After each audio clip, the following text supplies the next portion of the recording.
में मेरा थोड़ा सोचना, लोग कहते हैं विचित्र है, लेकिन जरूरी है, क्योंकि चित्रों में ना चीजें हो जा रही है क्या कि मैया की परिक्रमा में अधिकार परमात्मा का है, माला का। प्रेम का अधिकार पूरा मेरा है, मुझे देते रहिए, मैं लेते रहूंगा। लेकिन अगर ये परंपरा हम भूलने लगेंगे तो हम उसको भूल जाएंगे जिसके पीछे हम सब चल रहे हैं, जिसके आधार से हम चल रहे हैं। दूसरी घटना देखिएगा कि अगर माला होती तो कितने लोग पुष्प पहुंचा पाते? कुछ क्या, एक ही दो माला होती और कितनी होती? देखिए, पुष्प था तो सबका पुष्प का प्रेम मेरे तक पहुंच पाया, और पुष्प भी खत्म हो जाते तो पुष्प की पंखुड़ियां पहुंचती, और घटना हुई कि कुछ लोगों ने पंखुड़ियां दी। क्या रहता है जो हुआ, ये है बड़ा जरूरी है हमको जानना कि भारत की परंपरा में ऋषिकुल ने एक बड़ी बात लाई थी, और उन हमारे वरिष्ठ संत यहाँ बैठे हुए बोलते कम है, लेकिन उस स्कूल से मैंने ये चीज सीखा है कि आपके प्रेम का पूरा उपभोग मैं करूंगा, वो कर ही रहा हूं। लेकिन शास्त्र की परंपरा में देव का स्थान, जब भगवान राम भी रहे हैं, आज घटना हो रही थी, कहाँ गए हमारे, चले गए लगता है क्या? हाँ, ये रहे, हमारी चर्चा हो रही थी रास्ते में इसी विषय को लेकर। मैंने कहा कि जब भगवान राम भी थे तो वो अपने जीवन जीते जीते मर्यादा पुरुषोत्तम राम रहे हैं। उनके जाने के बाद इस संसार में उनको भगवान राम कहा। वशिष्ठ जी की वो उपासना स्वयं करते रहे। हम कहानी कह रहे थे, हुआ ये कि मैया की बड़ी जो परिक्रमा है ना, वो बड़े शास्त्रों की परिक्रमा है, पूरे भारत के सनातन इतिहास की परिक्रमा है। और इस सनातन इतिहास की परिक्रमा में अगर हम सनातन शास्त्रों से जो सिद्धांत बनकर आए हैं, अगर उन सिद्धांतों का पालन नहीं करेंगे तो परिक्रमा का एक बहुत बड़ा अध्याय हम खोलते हुए चले जाएंगे। तो एक आग्रह है मेरा, मैं हर जगह कह के आ रहा हूं, एक माला में कम से कम, बड़ी हो गई तो 100 पुष्प हो जाते हैं, छोटी हुई तो 25-30 पुष्प तो रहते ही है। जरा सोचिए कि 25-30 पुष्पों से सैकड़ों लोग संत को अपना प्रेम दे सकते हैं। माला उनके लिए रहने दीजिए। और वैसे भी सिद्धांततः आप लोगों के प्रेम के कारण बहुतों को विवश होना पड़ता है, लेकिन जो विवश हो रहे हैं उनके कारण, जो आपके प्रेम में विवश हो जा रहे हैं, जो पूरी तरीके से स्वीकार कर लेते हैं, क्योंकि भक्त का प्रेम तो इंद्र भगवान ने भी अस्वीकार नहीं किया। लेकिन उस प्रेम में होता यह है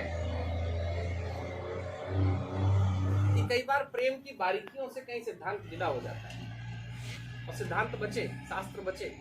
शास्त्र बचेगा तो परिक्रमा बचेगी, शास्त्र बचेगा तो ऋषि कुल बचेगा, शास्त्र बचेगा तो संत बचेंगे, और संत बचेगा तो सनातन धर्म बचेगा, नहीं तो बचेगा नहीं। और हमारे प्रेम में एक घटना ऐसी हुई थी कि असल में जो सम्मान पा रहा होता है, जिसको सम्मान मिल रहा होता है, उसको सम्मानित करने वाले से ज्यादा झुकना पड़ता है। माला पहनने वाले को माला देने वाले से ज्यादा झुकना पड़ता है। सम्मान झुकाव का होता है, प्रेम का होता है। और 3 मालाएं हमारे यहाँ तो मानी गई हैं, हमारे यहाँ 3 मालाएं मानी गई हैं। एक माला होती है जब पहला संस्कार होता है, दूसरी माला होती है जो मध्य आयु का संस्कार है, जो संत कुल में कुछ गृहस्थ जो हुए वो करते हैं, जिसे वरमाला कहते हैं। और तीसरी माला होती है जब माला मृत्यु की शैया पे लगती है। ये 3 माला का अधिकार है। प्रेम के वश से कहीं ऐसा हम न कर दें। मुझे देखने में ये आया है परिक्रमा के क्षेत्रों में कि मैया कहीं पीछे हो जा रही है, हम लोग बहुत आगे हो जा रहे हैं, और दुख है इस बात का। तो मैया बचे, इतना जरूर कृपा करिएगा निज़रपुर वालों। आप लोगों ने देखी है, आपने एक बात कही कि हमें मैया के बारे में बताइए। मैं तो कहता हूं कि मैया के बारे में आज तक जो मैं भी खोज पा रहा हूं वो इसलिए कि आप लोगों ने उसको बचा के रखा। अगर आप लोग बचाते नहीं तो मेरी खोज कैसे होती। ये तो आप लोगों का पुण्य प्रताप है, आपके पूर्वजों का प्रताप है कि आज मैं अगर बड़वानी को 52 वाहनी कह पा रहा हूं और वहां 52 तीर्थों की बात मैं आपको कह पा रहा हूं, इसलिए कि आपके पूर्वजों ने तीर्थों को बचा के रखा हुआ था। तो आपकी तो बहुत बड़ी, आप लोगों ने जवाबदारी को पुरखों से लेके रखा हुआ है। हाँ, ये है कि कई बार पुरखों से जब हम जवाबदारी लेकर चलते हैं, बदलता हुआ युग है, जब नए मंदिर बनते हैं तो पुराने तीर्थों को हम भूलते चले जाते हैं। और यहाँ पर डूब का क्षेत्र भी आया तो कई सारे तीर्थ पहले भी चले गए, कुछ बाद में चले गए। तो मैया की तो पूरा जो परिक्रमा क्षेत्र है वो तीर्थों का क्षेत्र है। और आपके तो ये जो पूरा जो दोनों तट हैं 52 वाहनी किधर उधर, मैंने 52 वाहनी, मैं 52 वाहनी कह रहा हूँ, सबको कहता हूँ कि बड़वानी को अब मेरे कहे अनुसार आप लोग भी 52 वाहनी ही कहिए। इसलिए 52 वाहनी कहिए कि 52 वाहनी अगर हम कहते रहे तो हम उन 52 तीर्थों को बचा लेंगे जिनके बारे में हम भूल रहे हैं। और वो देवी के तीर्थ है। और घटना देखिए आपके क्षेत्र में, मैं यहाँ आया हूं तो पता चल रहा है कि मातृशक्ति यहाँ काम कर रही है। मैं पीछे जहां पर था वहां पर पता चलता है कि मातृशक्तियों ने भंडारे आरंभ किए, भंडार की जगह बनवाई है। इस पूरे क्षेत्र में मातृशक्तियों का उदय हुआ है। आप 52 वाहनी से थोड़ा पीछे चले जाइए, माहेश्वर और मांडू जो हमको दिखाई देता है वैसे कोई एक्सीडेंट नहीं है, 52 मैया के तीर्थ हैं। उन 52 मैया के तीर्थ के कारण वहां पर कहीं अहिल्या जी ने नया संस्कार गठित किया तो भारत के जितने मंदिर आज बच सके उसके कारण बच सके, उन्होंने बचाए। तो पुण्य पवित्र क्षेत्र है। मैं एक बात कहते हुए चल रहा हूं कि मैया की जो परिक्रमा है वो मैया की दिव्यता से और उसके साथ साथ मैया की दिव्यता के पास जो तीर्थ बसे हुए, जिन शायद ही कोई ऐसा युग पुरुष इस राष्ट्र का रहा है जो मैया के क्षेत्रों में आकर जिसने साधना और तपस्या न की। और आज से नहीं, लाखों सालों से भगवान राम भी वहीं पर आए, भगवान कृष्ण जी भी वहीं पर आए, यमराज जी भी वहीं पर आए, इंद्र जी भी वहीं पर आए, हनुमान जी भी वहीं पर आए, देवियों के सारे अलंकरण वहीं पर आए, गंधर्व वहीं पर आए, मनुष्य योनि छोड़िए, गंधर्व योनि छोड़िए, गधे गधी कुत्ता बिल्ली तक वहां पर संस्कार पाकर वहां पर आए। शायद ही कोई ऐसा योनि कुल होगा जो मैया के तीर्थों के, मैया के घाटों पर आकर प्रार्थना और तपस्या करके नहीं गया। मैया की जो परिक्रमा है उन तीर्थों की परिक्रमा, और जब तीर्थों की परिक्रमा है तो आप सबके ग्रामों की, उन पुण्य क्षेत्रों की परिक्रमा है जहां पर आपके पूर्वज कहीं ऋषि कुल को, कहीं संत कुल को, कहीं आचार्य कुल को, कहीं देव तत्वों को भोजन पानी कराते थे और आपके ग्रामों को पवित्र करके जाते थे। जब हम आपके क्षेत्रों से निकलते हैं तो केवल मैया की दिव्यता को स्पर्श नहीं कर रहे होते, हम उस पूरे सनातन इतिहास को स्पर्श कर रहे होते हैं जिसके कारण हम आज यहाँ बैठे हुए हैं और भगवान की प्रार्थना कर रहे हैं, पूजा कर रहे हैं। लेकिन एक डिफरेंस मैं जरूर बनाना चाहूंगा, एक बदलाव जरूर करना चाहूंगा, क्योंकि घटनाएं कुछ 52 वाहनी तक आते हुए मुझे, जब मैं परिक्रमा में आगे बढ़ा था तो कुछ दिनों में ऐसी घटनाएं दिखने लगी कि परिक्रमा क्षेत्र के लोगों को बहुत सिखाने की कोशिश की जा रही है। 52 वाहनी तक मुझे इसकी जानकारी भी पहुंची थी, वो 52 वाहनी के वो लोग नहीं है। मुझे लगा परिक्रमा क्षेत्र के लोगों को कुछ सिखाने की आवश्यकता नहीं है, कुछ आवश्यकता नहीं है। आप लोग जो कार्य कर रहे हैं पूरे भारत को यहां से सीख के जाना चाहिए, मैं ये कह के जा रहा हूं। सिखाने की कोशिश नहीं करना चाहता, हमको कुछ नहीं बताना। हाँ, तीर्थों का पुनर्स्थापन जरूर करना है क्योंकि वो आपके पूर्वजों की देन इस राष्ट्र की है। आपके पूर्वजों ने अगर ऋषि कुल को भोजन न दिया होता, यज्ञ की अग्नि न दी होती, लकड़ी न दी होती, घृत न दिया होता, घी न दिया होता, पुष्प न दिया होता, तो क्या वो बैठ पाते? तो नहीं बैठ पाते। तो तीर्थों की पुनर्स्थापना का विषय भी आपके पूर्वजों के उस अध्याय को स्थापित करना है जिसके कारण आप सब आज यहाँ हैं। इतिहास में कई घटनाएं होती हैं जहां पर तीर्थ विदित हो जाते हैं लेकिन फिर विस्मृत भी हो जाते हैं, खो भी जाते हैं। उन तीर्थों की पुनर्स्थापना है, लेकिन सिखाने की कोई बात नहीं है जी। सिखाने के चक्कर में हो ये रहा है कि परिक्रमा क्षेत्रों से लोग जा रहे हैं और बात कर रहे हैं तुम ये करो तुम वो करो। नहीं, मैं ये चाहता हूं कि परिक्रमा क्षेत्रों में लोग आए और सीख के जाएं कि भोजन की परंपरा कैसे चलती है, दान की परंपरा कैसे चलती है, जन सहयोग की परंपरा कैसे चलती है, घाट कैसे बनते हैं, और बिना सरकार को देखे जब हम धर्म की स्थापना कर देते हैं तब वाकई हम अपना कार्य कर लेते हैं। जब तक हम सरकार को देखते हुए धर्म की स्थापना करना चाहते हैं तो हम स्व को विदा कर देते हैं। और भगवान की यात्रा, परमात्मा की यात्रा स्व की यात्रा है, स्वयं की यात्रा है। और स्वयं की यात्रा में जब हम 1 रुपए भी लगा देते हैं तो हम शास्त्र का वो दशवांश गठित कर देते हैं, जिसके कारण आज तक के मंदिर, शास्त्र, ऋषिकुल, संतकुल रहा। और ये तो 52 वाणी से सीखना चाहिए, आप लोगों से सीखना चाहिए।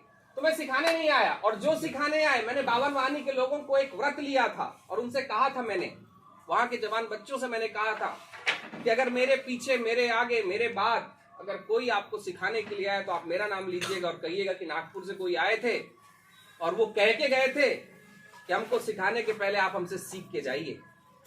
सद्गुरुदेव भगवान। लोग लगे हुए हैं जी। और आज यहाँ पर बहुत सारे युवा वंश के लोग बैठे हुए हैं। और युवा वंश मत समझिएगा कि जो केवल उम्र से युवा है, उम्र के युवा तो बहुत बूढ़े हो गए।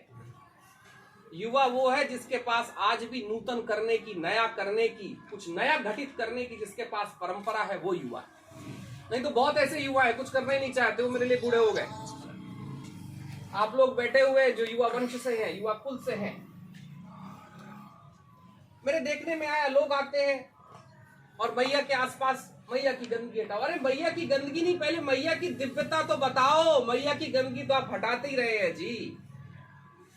आज तक मैया का जल अगर हमने दिव्य होकर उसका आचमन कर पाए तो इस आचमन करने में कोई नागपुर में बैठे हुए विवेक जी का योगदान नहीं है। इसमें योगदान आपका है, आपके वंशों का है, आपके कुलों का है। आपके कुल ने मैया की पवित्रता ऐसे बना के रखी कि हम आचमन करने के लिए उसकी परिक्रमा करते हैं। ये आपका योगदान है। हुआ यह है कि परिक्रमा के क्षेत्रों में बहुत सीखने सिखाने की घटना चल रही है। मुझे दुख है। मुझे दुख इसलिए है कि हम यहाँ पर सिखाने नहीं आए, सीखने जरूर आए कि भारत में जो परिक्रमा के क्षेत्रों में चल रहा है वो पूरे भारत में कैसे चले। शायद पूरी दुनिया की, पूरे भारत की एक आध दो, इतनी लंबी यात्रा धर्म की तो कहीं है नहीं। इतनी लंबी धर्म की यात्रा इस पूरे राष्ट्र में कहीं नहीं है। 3500 किलोमीटर की, और अगर लोग थोड़े मोड़े भटक जाए तो 3600 किलोमीटर की हो जाती है। इस पूरी यात्रा में आपका नाम न पूछा जाए, आपका कुल न पूछा जाए, आपका गोत्र न पूछा जाए। ब्राह्मण भी पूछता है गोत्र बताओ, नाम बताओ, ये सब न पूछा जाए और मैया की परिक्रमा में आपका भोजन हो जाए, आपको स्थान मिल जाए, आपको पथ बता दिए जाए। ये भारत का परिचय है और ये परिचय आप दे रहे हैं। मैं तो लोगों से कहता हूं कि हम सीख के जाएं।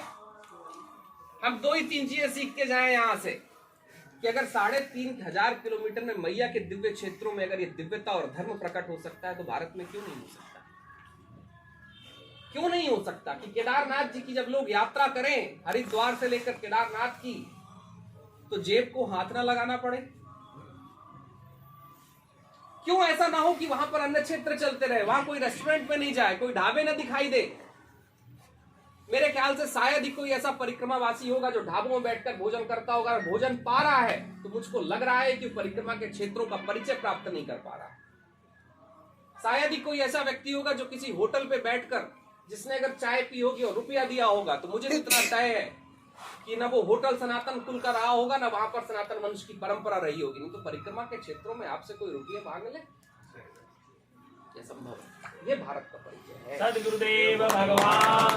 तो आप लोग तो जो कार्य कर रहे हैं, मेरा मैं जितना साधुवाद दूं उतना कम है। एक कोशिश है कि आप लोगों के बीच मिलते जुलते आपकी जो पूरी वंशों की परंपराओं का, कुलों की परंपराओं का, पूर्वजों की परंपराओं का जो ऋण इस पूरे भारत पर है, हम जैसे लोगों पर है, वो ऋण अगर इतना सा भी कम हो जाए तो मैया का आशीर्वाद मिलेगा। कम हो नहीं सकता, कोशिश कितनी भी कर लूं, कम हो नहीं सकता, असंभव है। एक बात जरूर है जो मैं बार बार सब जगह कह रहा हूं कि लाखों सालों की मैया की परंपरा है, परिक्रमा है। लाख साल में जब युग बदलता है, लोग एक स्थान से दूसरे स्थान नौकरी के लिए जाते हैं, गांव में स्थापित हो रहे हैं, तो हमारी स्मृति में जो तीर्थ रहे हैं, जो शास्त्रों के तीर्थ हैं, और केवल रेवाखंड में नहीं, भारत के पंच पुराण जो महत्वपूर्ण पुराण हैं, उन पुराणों में जब रेवाखंड की बात होती है, जब मैया की बात होती है, जब गर्ग संहिता में उसकी बात होती है, जब विभांडक मुनि द्वारा लिखे गए गर्ग संहिता में उसकी बात होती है, गर्भ सूत्रों में उसकी बात होती है, तो इन शास्त्रों में कुछ ऐसे तीर्थों की बात रखी गई है जो तीर्थ कई बार हमारी स्मृति में नहीं है, क्योंकि कहीं कोई परिवार चला गया, कहीं कोई गांव चला गया, कहीं 70 की कोई घटना आई, उस घटना में कहीं कोई चीज यहां वहां चली गई, कहीं पर ऐसा हुआ कि स्थान तो बचे लेकिन स्थान के आसपास कुछ ऐसा हो गया कि कहीं कुछ दूसरी परंपरा के लोग आ गए। गुजरात में ऐसी घटनाएं बहुत हुई हैं, तो तीर्थ विमुख हो गया। हम तीर्थों का पुनर्परिचय प्राप्त कर सके, यही एक छोटा सा कार्य मैं कर सकता हूं, और कुछ न सिखाने आया न सिखा सकता। हाँ, सीख के जरूर जा रहा हूं, सीख के एक बात जरूर जा रहा हूं कि पूरे भारत में परिक्रमा क्षेत्रों की बात कर सकूं। जब मैं IITs में जाकर बात करूं तो मैं आने वाले भारत की जब बात करूं तो बोलूं कि जाओ पीछे जाकर मैया के परिक्रमा क्षेत्रों में होके आओ और देख के आओ कि वहां सेवा क्या होती है। सद्गुरुदेव भगवान की जय। इतना कह सकता हूं कि बड़ा मैं विनोद की भाषा में, आनंद की भाषा में कई बार कहता हूं कि मैया की परिक्रमा का जो प्रथम अध्याय शुरू होता है निमाण का, तो जब कोई बहुत बड़ी किताब हो ना, तो अगर आपका पहला अध्याय अच्छा आपने पढ़ लिया तो पूरी किताब जल्दी जल्दी पढ़ लेते हैं। तो मैया ने अद्भुत परंपरा रची है। देखिए कि आप परिक्रमा से निकलिए, निमाण का पहला अध्याय मिल जाता है। निमाण वाले आपको ऐसा खुश, ऐसा प्रेमी, छोटे छोटे बच्चे नर्मदे हर करते हुए आपको ऐसे विदा करते हैं कि सूल पानी तक आप पहुंचते कैसे हैं पता नहीं चलता। फिर आप वापस आते हैं, फिर से निमाण लग जाता है, फिर से धक्का मिल जाता है, आपकी परिक्रमा कैसे समाप्त हो जाती पता नहीं चलता। ये निमाण वासियों का और परिक्रमा क्षेत्र में रहने वाले आप सबका महत्वपूर्ण योगदान है। मैं एक बात जरूर कहना चाहूंगा जो मैंने बावन वाणी में कही थी और बहुत दूर से नहीं कही थी, तो आवाज यहां तक भी आई होगी, और दोबारा कह के जा रहा हूं, इन क्षेत्रों में अगर कभी कोई मैया को कैसे रखना है आपको पता है जी, आप ही ने मैया को रखा है, तो हम जांचपन कर पा रहे। भोजन सिद्धांत मैं केवल आपसे अगर कुछ बांट सकता हूं तो वो बांट सकता हूं जो इस इतिहास की स्मृति से कहीं पर खो गया, और कुछ नहीं बांट सकता, बाकी सब आपने बचा के रखा हुआ है। अगर कभी कोई भूल से भी सिखाने आ जाए तो मेरा नाम जरूर लीजिएगा और कहिएगा, कह के गए कि भैया पहले सीख के जाओ और फिर सिखाना।